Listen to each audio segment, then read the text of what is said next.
Caru Prabhu, please accept my humble obeisances. All glories to Srila Prabhupada. Vanchakapaturubhyascha kripasindhubhyeva patitam pavnebhyo vaishnavebhyo namo namaha Gopal Hare Krishna. It's so nice to see you. Been a long time. I think the last time maybe I saw you was 2001 or something. You were opening up the temple up there.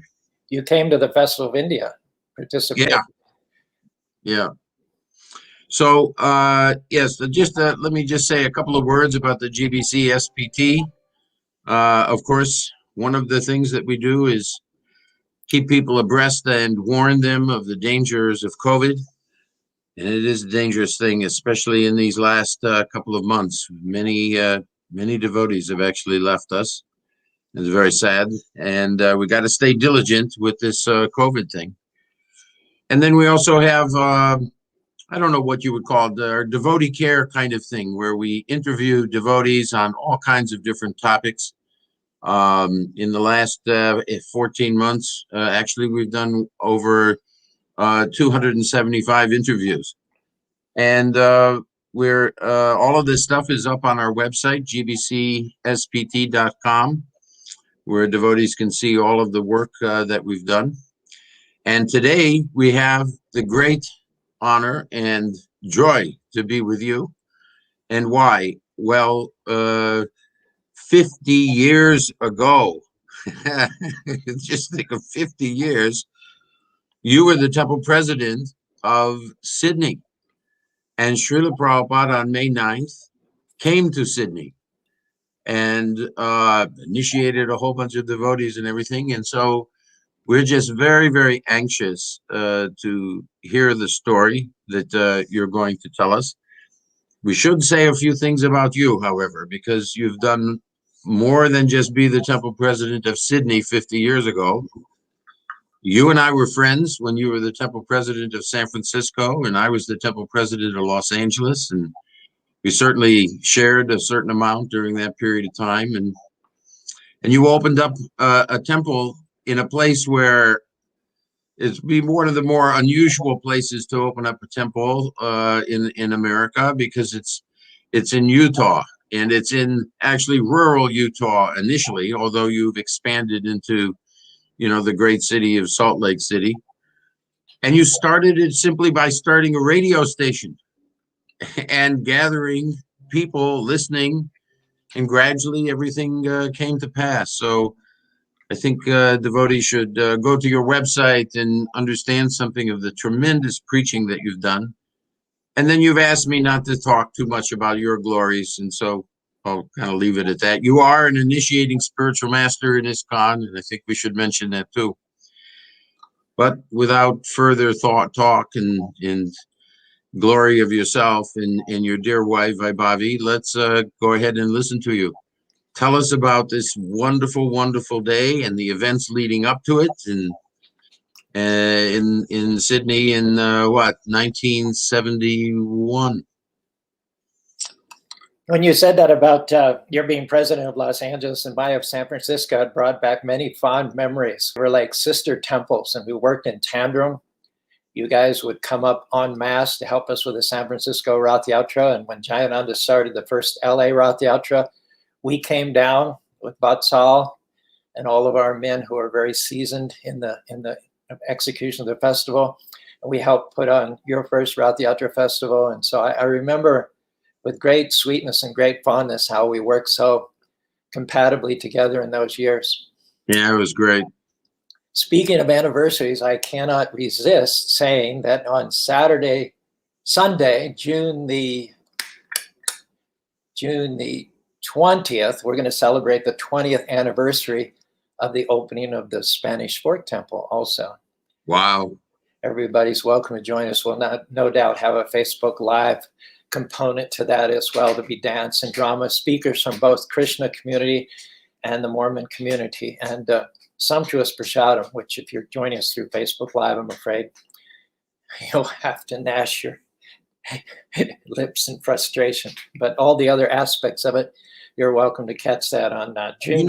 If you end your talk about Srila Prabhupada early enough, not that I want you to cut it short, And you have a few pictures of your wonderful temple in Spanish Fork. I'd like to show that to the audience at the end. I'll see if I can bring them up. I'm just traveling now, and I've just got my laptop, but undoubtedly we have beautiful pictures here in one of the files. You'd have to send them to Ananta Shesha Prabhu, who's watching this. But let's see what we can do on that. But without further ado, start telling us, please, about. I doubt that anybody who's jumped on this call has done it to hear about Caru. But at the same time, I think I need to say a little something about how I came to the temple and how I became the temple president, because it has a lot to do with Prabhupada's consternation at leaving the deities in the hands of what he called malechas when he left after his first visit. So I had been to India in 1969 and traveled overland. In those days, you could go from Istanbul to India overland. Didn't really get a lot out of the experience. Was there for about 6 weeks, looking for a spiritual connection, some sort of transcendental position above all the quarrelsomeness that was going on in America at that time over civil rights and the Vietnam War, somewhat reminiscent of the divisiveness that we experienced and are experiencing here in America. So I ran out of money in India and then tried to think of the nearest quote unquote developed world country where I could go and top my money back up so that then I could continue traveling. I'd already been traveling for 3 years outside of America by the end of 1969. So quite cynically, I just went to Australia to earn money. I had no expectations of any sort of cultural interchange or enrichment in Australia. It was just a pure money-making endeavor. I was working as a brickies laborer on a construction site in North Sydney. By Bobby, whom I'd met in Singapore, was working as a waitress, and we were just collecting money so we could then probably go to somewhere interesting, back to India, Mauritius, et cetera, et cetera. So I happened to be spewed out of the subway one evening after having finished work. I was on my way back to our apartment in Potts Point, and a flash of color caught my eye, and I looked, and there was Upendra, dressed in a dhoti with a turban around his head, passing out Back to Godhead magazines. I had to do a double or maybe even a triple or quadruple take. I don't remember, because it was the last thing I expected to see in Australia. And so I went over, we had a few words conversation. He said that love of God is like a seed within the heart. And with all of our external mechanical technology in the West, we really hadn't got any technology for awakening the soul, for watering that seed of love of God and helping it to germinate and fructify and eventually become full-blown Krishna prema. So he challenged me. He threw down the glove. He said, if you can get a set of beads, there were no japa beads available at that time. I had to go to a department store and string together a set of beads. He said, if you can chant the mantra for 5 minutes a day for 7 days a week and come back and tell me that you're not more God conscious, then that's it. I won't say another word about it. So I took him up on it. I went back to my apartment. I chanted 5 minutes a day before going to work in the morning. And it was so powerful. I mean, in spite of a background that included church every Sunday, and even in boarding school and colleges, we were obliged to attend church services. And we had some of the best preachers from the East Coast, from the Ivy League schools, appear before us on Sundays. I had no real affinity or attraction for God. But after chanting 5 minutes a day for a week, I was a light as much as I'd ever been. So the temple just happened to be in Potts Point, where we were living, just a short walk. Pendra and Bali Martin were the two founders of the mission in ISKCON in Australia. They had arrived a month before and rented this little apartment. Potts Point was a very happening place, very bohemian. The Vietnam War was going on. Lots of soldiers came to Potts Point and did their R&R there on the weekend. So Bhai Bobby and I would go 2 or 3 times. Upendra was a wonderful musician, a great lecturer, and probably most importantly of all, he was a good cook. So we would go along and enjoy the music, the the stimulating philosophy as well as the food. At some point, Upendra decided that the Pods Point Temple was too small, and he relocated to Bondi, a real suburban, ticky-tacky. Remember the song by Pete Seeger? It reminded me of ticky-tacky box in the suburbs, and I was extremely opposed to that. Not only would it be a longer commute for me and Bai to go there, but it would be it was just suburbia, it just vanilla. That's all. So during the time they were in Bondi, we would go less often, but never miss a Sunday feast. We had got the amount of money we originally intended, and we were going to go to Western Australia and then get a boat to Mauritius. Well, before we left, I thought it'd be fun to spend 10 days in the temple. So I asked Ballymard, I said, before we leave, can we just spend 10 days in the temple? And at that point, been visiting the temple for a few weeks, 2 or 3 times a week. Ballymard told me about the 4 regulative principles. So I considered those. And he said, okay, I think I can follow those for 10 days. So we lived in the temple for 10 days. We went in Sankirtan, downtown, ate prasadam. That Prabhupada album, that first album, Transcendence, played constantly in the temple all day long, every day. Finally, we went traveling, we hitchhiked, we got as far as Perth. And, we've been so much infected with the Krishna bug. We hadn't realized it at the time, but Krishna had become so much a part of us that when we left the temple and struck out to hitchhike to Western Australia, something was missing. There was a hole. We decided we'd go back and move the temple. And at the time I thought, Upendra's decided Bondi is better than the happening Pods Point. And so I thought I was just going to live a monastic life, which kind of went against my grain because I love to communicate. I love to be current. I love to have things happening, festivals and events and things like that. But I made a deep surrender, you might say, maybe something to drink. Went back and I just thought we're going to live a quiet, introspective, sort of introverted monastic life for the rest of my time. Well, during this time, Ballymard was talking to Upendra. Bali said, I want to go and start another center in Hong Kong. And why don't you go to Fiji? So they both concocted this plan that they would go and plant seeds in other countries. I was driving to the airport one day. I'd only been in the temple maybe just a few weeks. And something occurred to me. I had this horrible thought. I said, when you 2 guys are gone, who's going to be the temple president? And they both had these grins on their faces, and they turned back to me and they said, you will. Well, I was shocked to my core. I didn't know anything, which is the reason Prabhupada later had many doubts about leaving the deities with our immature, untutored devotees there in Sydney, Australia.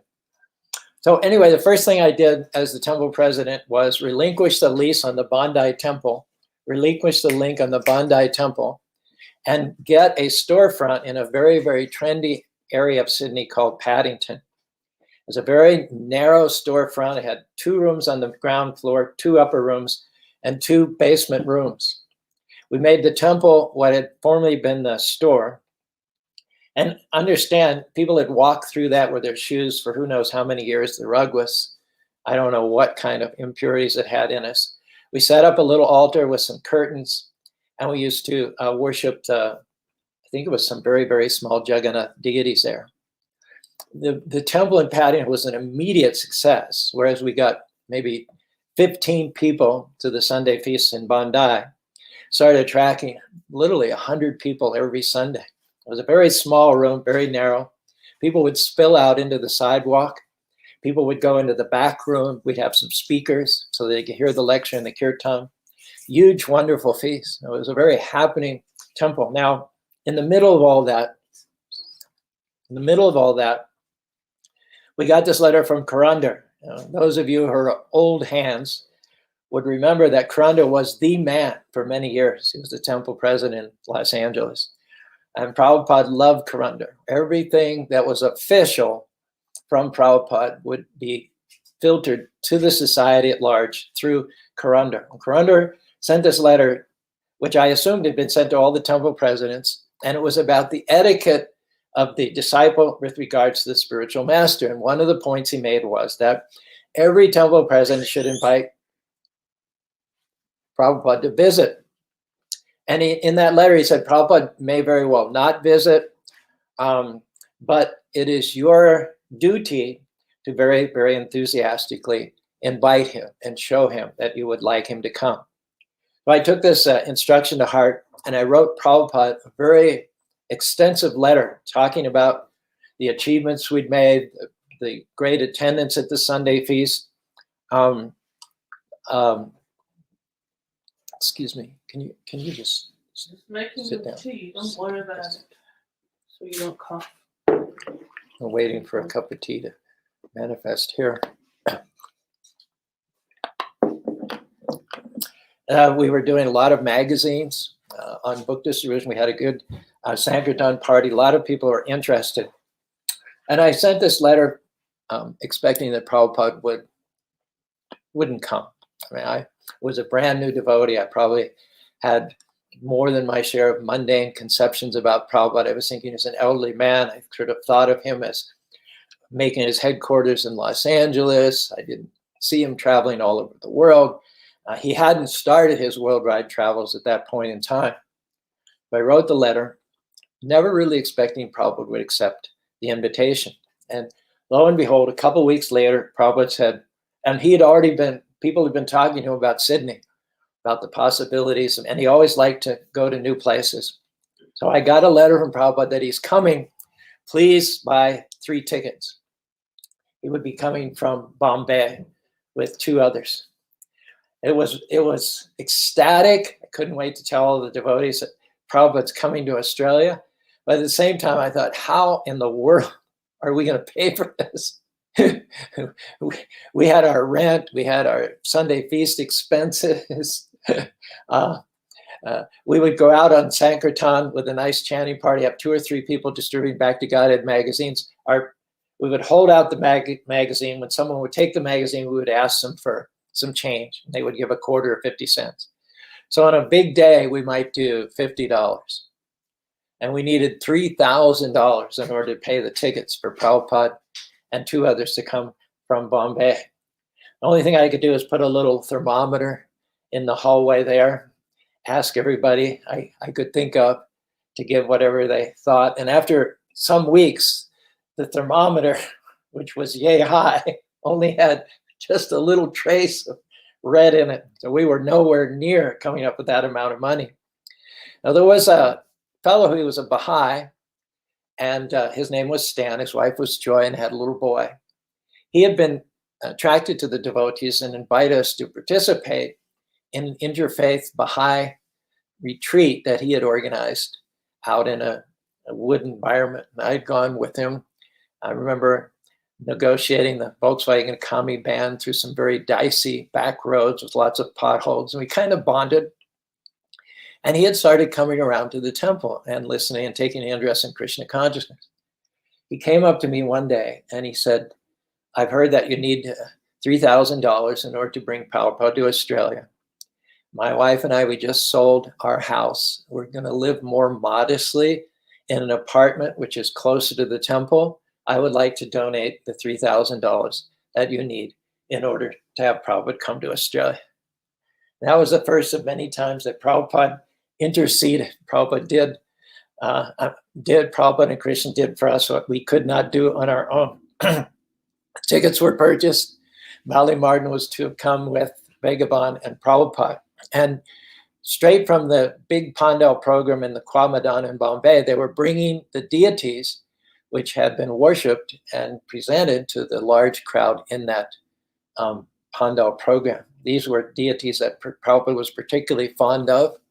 At certain times, he'd had them in his own room. And the interesting sub-story is that these deities had already been to Australia. There was a man who had visited us in Potts Point. His name was Mr. Singh. Very favorable to ISKCON, and he had means. He was quite affluent. So he offered to send Radha Krishna deities to Australia. And we, of course, agreed, but didn't take it very seriously, thinking that the likelihood was he wouldn't follow up on it. Turns out, much later, we found out that he was good to his word. He boxed up 2 gorgeous Radha Krishna deities and sent them to what then was our address in Bondi. Unfortunately, we'd moved out of Bondi and left not a forwarding address. The deities arrived in Australia, but they couldn't locate our whereabouts, and therefore they were sent back to Mr. Singh, who was understandably disappointed. So he donated those deities locally there in India, and those were the self-same deities that Prabhupada chose to bring back to Australia for a second time. So the tickets were purchased, and the day was fast approaching. Devotees cleaned the temple as best they could. All the debris and everything that was being renovated, any garbage or pieces of wood or any rubbish or anything, was taken out to the subterranean floor, to the lower ground floor, where there's a kitchen, there's a back room, and then there's a little yard in the back. And everything was kind of just thrown out into the backyard. We thought Prabhupada would never, ever go there. He wouldn't have to see it. But we got, Prabhupada was going to stop in at Malaysia and Singapore on the way to Australia. At some point, I think it occurred to Bali Martin that there's a large Indian community in Malaysia and Singapore. They could maybe stop over for a day or two and give some programs there. We got a telegram. We received a telegram probably the day before from Bali Martin that said, Prabhupada not coming now. Well, when you get a telegram like that, you don't interpret it that Prabhupada's not coming now, but he's coming later. That wasn't stated. It just said Prabhupada not coming now. So we understood it in the most obvious way that Prabhupada just had canceled his trip to Australia. Of course, what Bali Martin meant, but he wasn't very clear about it, was that Prabhupada wasn't coming on the flight that we had anticipated, but he was coming a day or so later after sojourning in Malaysia and Singapore. But that wasn't at all clear from the telegram. There were no cell phones. There was no email or internet in those days. So we kind of dropped down a level or two. We're still happy that Bali Martin would be coming. Disappointed, of course, that Prabhupada wouldn't be coming. So we kind of just dropped down everything a level, put the frantic preparations a little bit on the back burner. Now, the morning of May 9th, which was a Sunday, I called the airlines just to confirm the passenger list that Bali Martin was on the plane, and learned to my shock and surprise that along with Bali Martin, there were 2 other traveling companions. One was Bhagavan, and the other was A.C. Bhaktivedanta Swami Prabhupada. So I alerted all the devotees who were, they were catatonic at first, and then we went into overdrive. We jumped in the Kami van. We had a Volkswagen blue Kami van then. My Bobby had painted a picture of Krishna on the outside of the van, inside of a circle. So it was very plain to everyone who saw the van that this is the Hare Krishna van. We got to the airport as Prabhupada was being cleared through customs, saw Prabhupada at a distance, standing somewhat stationarily, not moving forward. Realized later on that he was waiting for Bhagavan. Bhagavan had been taken aside. Bhagavan did not have a visa for Australia, and so he was in danger of being prohibited from entering the country and sent back to Singapore. And he was also carrying the deity. And so Prabhupada was concerned both about Bhagavan and the deity. So we waited for some time. In those days, we did uproarious kirtans in the airport, something that's unthinkable nowadays with all the security issues. And finally, Prabhupada came into our full view to uproarious, ecstatic kirtan. The whole airport was galvanized, not only devotees, but all the onlookers and travelers were stunned to see this throng of long-robed, tilak decorated followers welcoming their spiritual master to Australia for the first time. There were crowds and crowds of curious onlookers that followed us wherever we went around the terminal. Young kids were imitating the devotees by raising their hands in the air and jumping up and down. They just thought this was just great fun. One thing about Australia, we always got lots and lots of publicity. You just need to make a phone call or snap your finger and the press would turn out en masse without any trouble. And even considering the last minute notice of Prabhupada's arrival, we had secured the VIP lounge there for a press conference. Nothing particularly controversial or confrontational occurred. Prabhupada talked about the four varnas and ashramas and explained how he was in the in the sannyas, the renounced order, and it was his duty to forsake the limited family in order to minister to the greater family of all humankind. And that's why he was traveling around the world in his old age. Later press conferences, when Prabhupada came back to Australia on 3 subsequent occasions, were a little bit more spicy because there was controversy about the Sankirtan, and there was oppression from Sydney City Council, Melbourne City Council. There were some court cases and all. So there were a lot more fireworks and subsequent, but Prabhupada never backed down. He always gave as good as he got. But in this occasion, I remember, I think it was on a future visit, one reporter challenged, Prabhupada, you're supposed to be a renunciate. You're supposed to be a spiritualist. How come your devotees have rented a limousine to pick you up at the airport? Prabhupada didn't back down 1 inch. He said, all the heads of state in every single country on this tiny planet, there are 150 countries on this earth planet, and every single head of state gets himself picked up in a limousine. This planet is a dot in the universe. This universe is a dot amongst so many universes in the material world. The material world is an insignificant portion of the spiritual world. In the spiritual world, there are thousands and thousands of regal planets where Narayan resides, and each one of those planets is much bigger than the whole material world combined. And at the top of the spiritual world, there's a supreme abode, Galokanamani Vidamani Chaletasha, the planet of Lord Krishna, which in itself is bigger than all other spiritual material worlds combined. Now, I serve Lord Krishna. And he laughed and he said, they should have come in a car, not of tin, but of diamonds. He made his point there.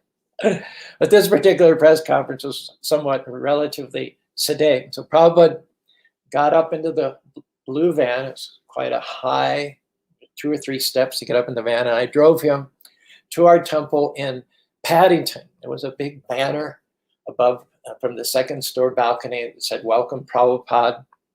The devotees who hadn't come to the airport were frantically doing the last minute cleanup at the temple, were waiting outside. Other devotees raced back to be there before we got there. There was a huge kirtan. In the window, there was a lotus flower, just like the Goloka Vrindavan planet that we just described, a lotus flower. And in that lotus flower were Radha and Krishna. And then in script, Bhai Bobby had written Sri Sri Radha Krishna Temple. Now, the interesting thing about this is that when you paint on glass with the image and the writing to be discernible from outward, you have to do it backwards. Normally, when you paint a face, then you paint the eyes and you paint the eyebrows. When you're painting on glass, you have to paint the eyebrows first, then you have to paint the eyes, and then you have to paint the face. But Bhai Bobby had to learn a whole nother category, a whole nother style of painting in order to do Radha Krishna inside of a lotus flower on the window. And then, of course, the writing had to be all backwards. But it was beautiful. It was stunning. I should say that this temple was right at a bus stop. Every evening when we have arti, a big see-through plate glass window, and there would be dozens and dozens of people waiting at the bus stop for their bus to come by to go to the suburbs. And they would all be curiously looking in and seeing the evening arti every single day.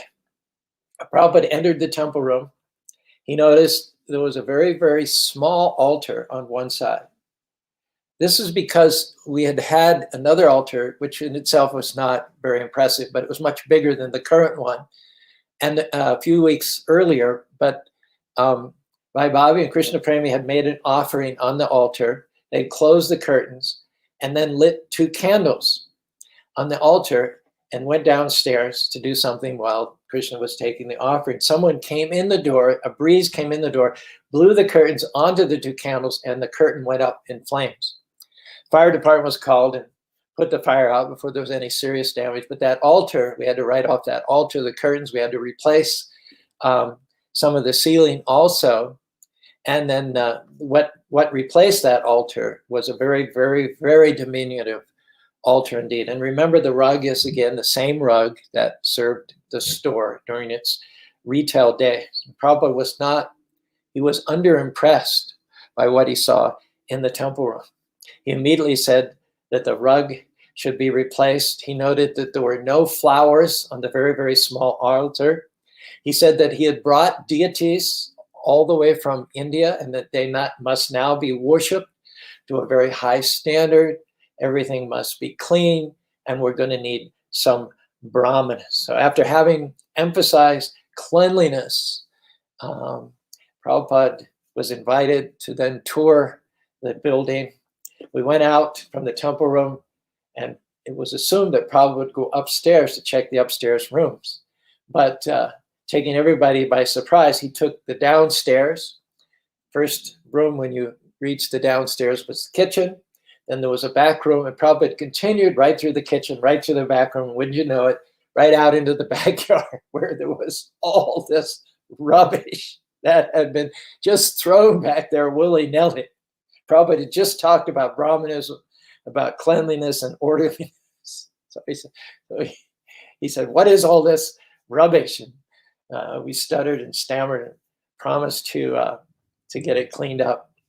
Now, in the back room on the way to the rubbish also were the beginnings of an altar which Deepak had begun to construct to replace the altar which had been destroyed in the fire. So that was in progress, and then it was actually to have been completed by the very, very next day when Prabhupada was going to come back and do the installation.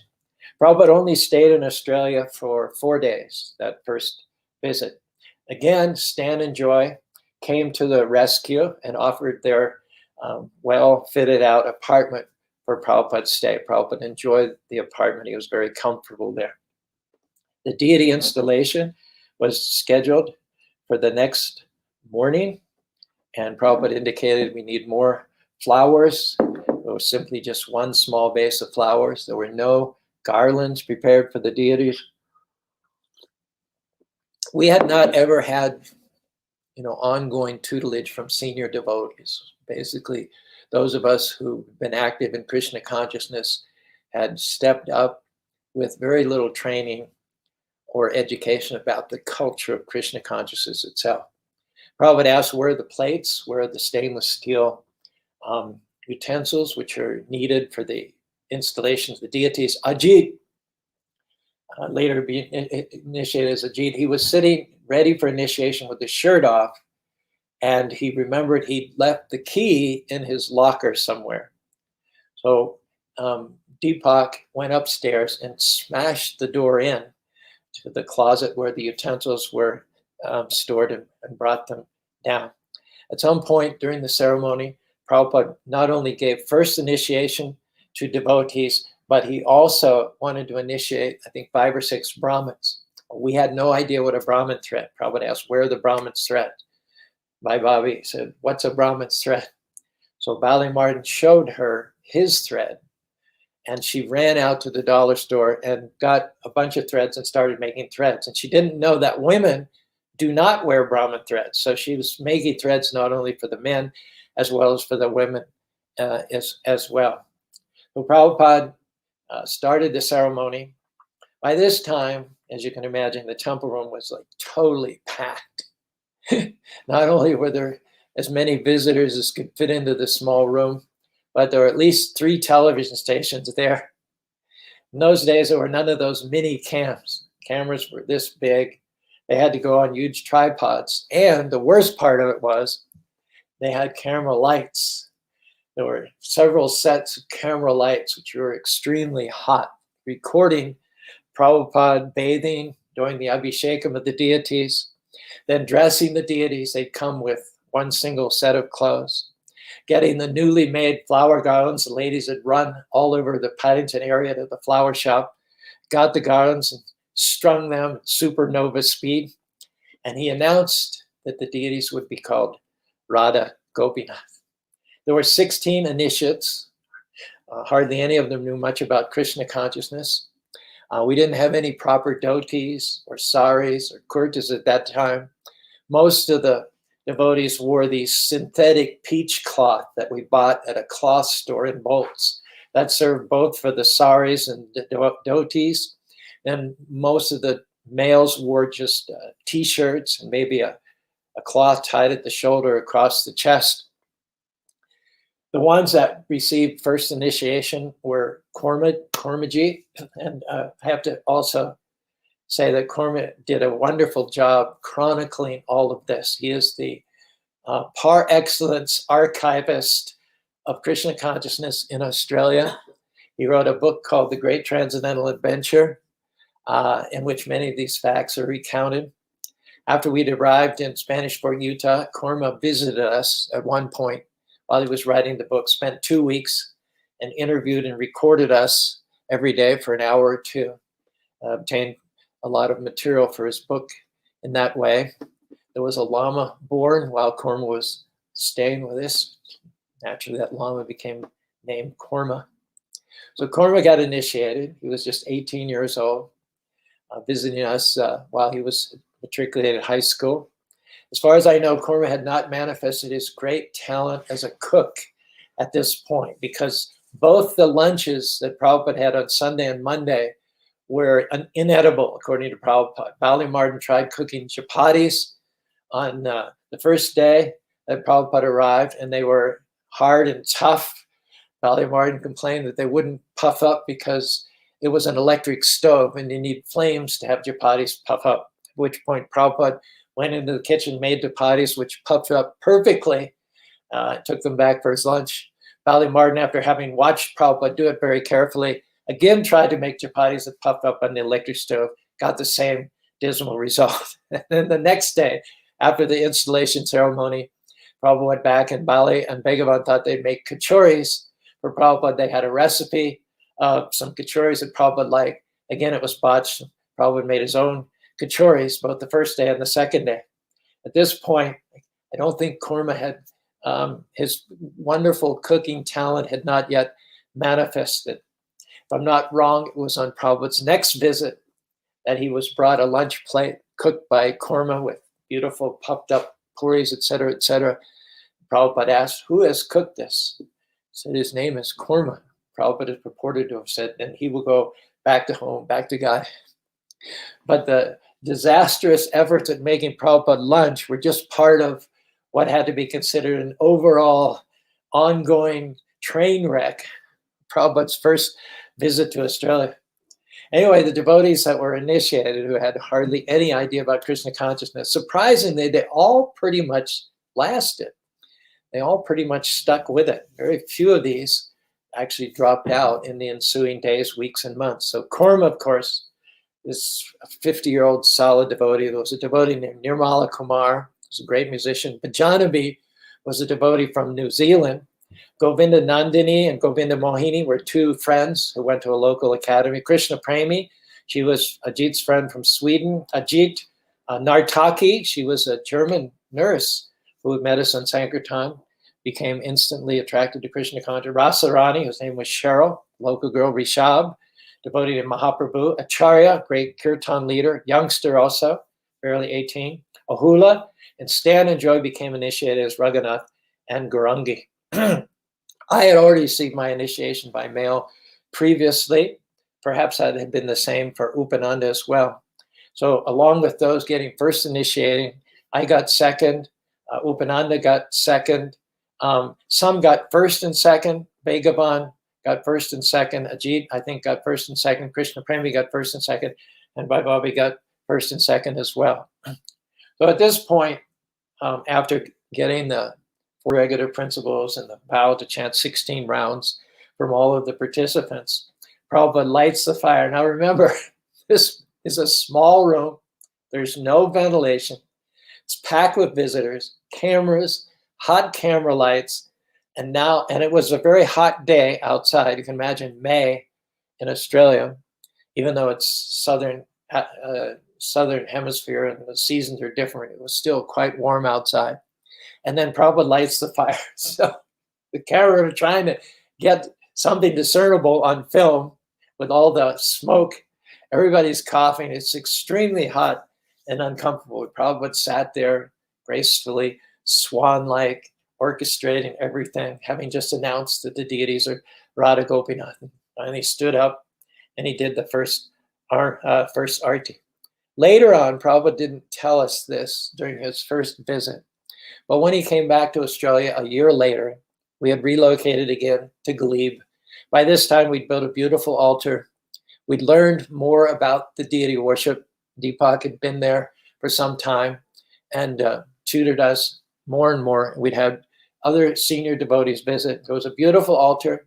There were 6 artis a day. There were 3 offerings of food. The deity worship was first class. My Bobby was in charge of it. She practically did everything single-handed while all the other devotees went on Sankirtan. But Prabhupada then revealed to us what his thoughts had been the previous year. He had been appalled and shocked at all of our ineptitude, our immaturity, our lack of knowledge about Krishna consciousness, our lack of hygiene. He said to Krishna, intimately and confidently, Krishna, I'm going to have to leave you in the care of these mlechas. I don't feel very good or confident about doing it. However, I know Tesham Evanu Kampartam Ahamagana Nisyami Gana Deepanavashita. I know that you're in the heart of these young boys and girls. I know that they're sincere. They're just a little rough and uncultured. So please, if you want, you can instruct them from within the heart about how to worship you nicely. And then indeed, when Prabhupada came back on his next visit a year later, he said, Krishna answered my prayers. He gave them the knowledge, the wherewithal, whereby to worship me very, very nicely. So again, Prabhupada went back after the deity installation on Monday, May the 11th, again to the disastrous lunch in the apartment of Stan and Joy. I believe that evening or next evening, there was a TV interview. I'd arranged a number of TV interviews with Prabhupada on national programs. But we went to this one place. It was about a half an hour drive. We had to wait in a waiting room a half an hour until we were called in. And when Prabhupada went in for the interview, it only lasted about 5 minutes. And the interviewer, it may have been Bob Rogers at that time, asked extremely superficial questions. On the long drive back, Prabhupada said, can we get at least half an hour? I said, well, I don't know, Prabhupada. He said, if we cannot get at least a half an hour to nicely and more completely lay out the philosophy and theology of Krishna consciousness, he says, I do not want to do any more of these interviews.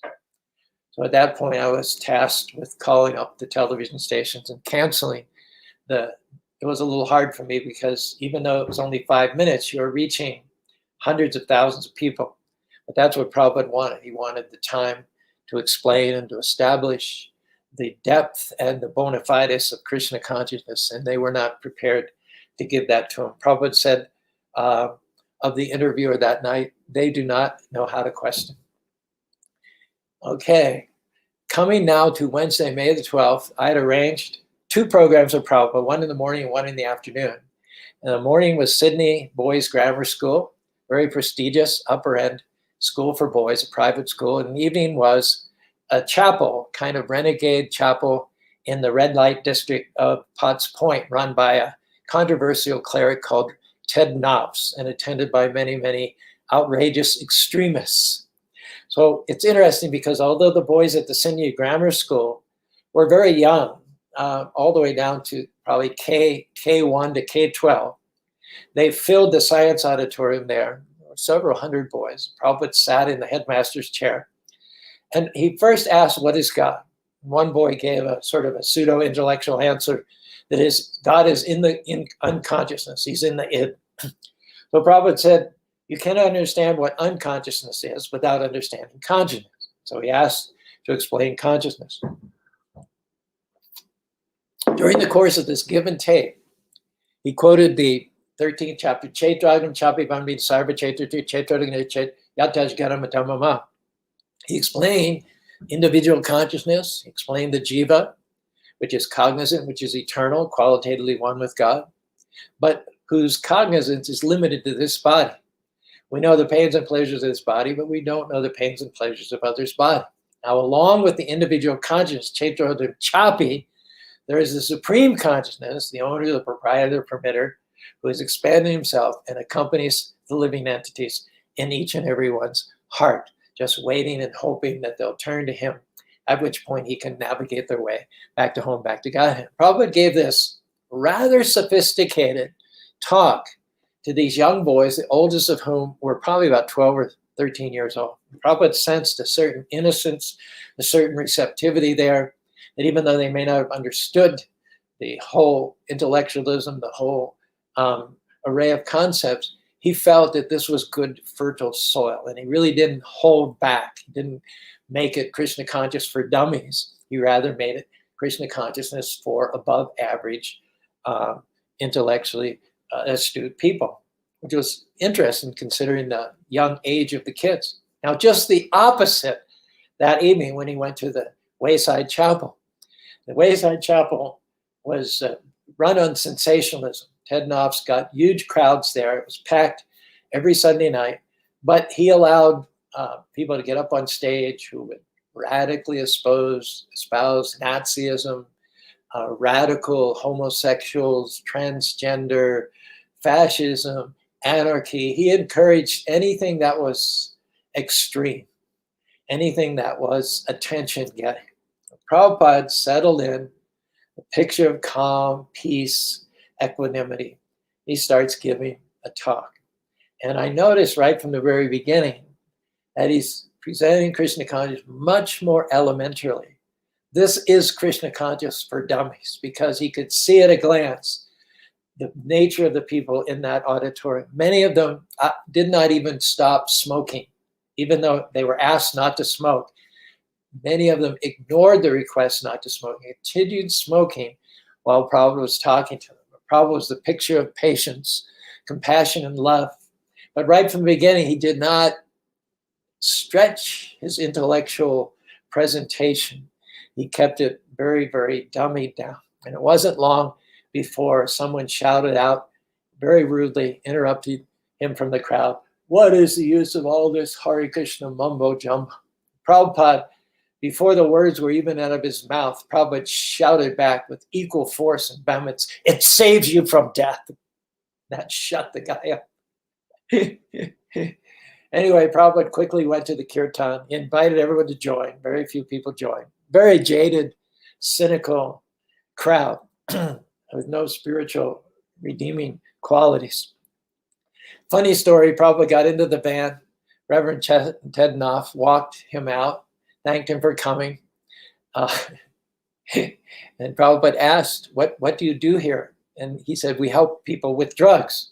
Prabhupada took the statement literally. Then he asked in the van on the way back, "So they give kids drugs? It said they help with drugs. They give kids drugs." So that was those were the two programs on Wednesday, May 13th. Thursday, I think, was pretty much a kickback day. Some of the TV interviews had been canceled. I remember a morning walk on Bondi Beach in which Prabhupada pointed up to the high cliffs surrounding the beach and said that once the earth had been covered with water, but now it's reducing more and more and more. We took Prabhupada on a little car tour around Sydney. One incident that struck in my mind was we came abreast of this delivery truck, on the side of which was a logo that said hygienic meat. Prabhupada looked over and he said, "Hygienic meat." He looked back at us and said, "There is no such thing as hygienic meat." And we come to Friday, the last day of Prabhupada's first visit to Australia. It was to come back 3 more times, if I'm not mistaken. So before Prabhupada went to the airport, he stopped in, he sat in the temple room, told us what a great responsibility we had to take care of Radha Krishna. We should be very serious about our Krishna consciousness and keep very pure. In his heart, as I mentioned, he felt he was taking a huge risk leaving Radha Gopinath with such inexperienced, untutored, uncultured inexperienced devotees, and yet the need of the world was so great for Krishna consciousness. In the battlefield, you just need people who are going to minister to the wounded, whether they have a degree in medicine or whether they've been through all residencies and medical school. It's not as important. You don't check everybody's certificate. You don't check their bona fides. If they're able to stop the bleeding, keep the person alive, get them into surgery, then anybody can be accepted as a lifesaver. So Prabhupada recognized the crying Kale dosheni hirachan asyekat kirtan yadeva krishnasya bhukta sangha parambajan, in this Kale doshenidhan, this ocean of faults, which is the Kali Yuga age. He said there's one redeeming quality, that is to have deity worship and to praise and honor the deity at regulated junctures throughout the day, offering prasadam, observing festivals. The whole Krishna conscious culture and lifestyle emanates from the deity in the temple room. And so Prabhupada took a chance, installed the deity in a place and amongst people that he wouldn't, in more normal times, have ever considered leaving the deity. But he thought that the process is very pure. The times are imperative. So he had faith that Krishna from within the heart would give the devotees the knowledge that they need in order to take care of the deities nicely. And as I said, when he came back a year later, the deity worship was first class. Australia, for many years, when book distribution first started gathering momentum, after Bhakti-Gadadas, there were Krishna books, there were hardback Krishna books, as well as softback Krishna books. There were the Bhagavad Gitas in various editions. Australia was always number one in book distribution in the world. As soon as the reporting got some momentum, 1971, 72, 73, it was always the Australian Sankirtan parties under, later on, Mohananda became in charge, and Madhavisa became in charge. Everything was very organized to the end of distributing lots and lots of books. So everything was in full flux when Prabhupada came back a year later, thus validating his gamble in leaving Sri Sri Radha Gopinath in city in the hands of less than qualified devotees. Prabhupada flew out that morning on to Calcutta, then to Moscow, Paris, and Los Angeles. 52 minutes, Gopal Bhatta. I hope that was a good amount of time to go back 50 years and reminisce on the momentous occasion of Prabhupada's first but not last visit to Australia. Planted seeds and initiated devotees who went on to water those seeds and do great work in spreading Krishna consciousness all over Australia. I went back in 2011 for the 40th anniversary. Devotees paid for my ticket, and I could see that things were very, very nicely managed. Prabhupada, I have no doubt, would be extremely pleased and happy to see how Radha Gopinath has supervised the mission of Lord Chaitanya Mahaprabhu and its expansion in the continent down under. That's pretty much all I have. Thanks for inviting me. Thanks for having me. No, thank you. It was wonderful, wonderful talk. I have to say that there were a couple times your words brought tears to my eyes.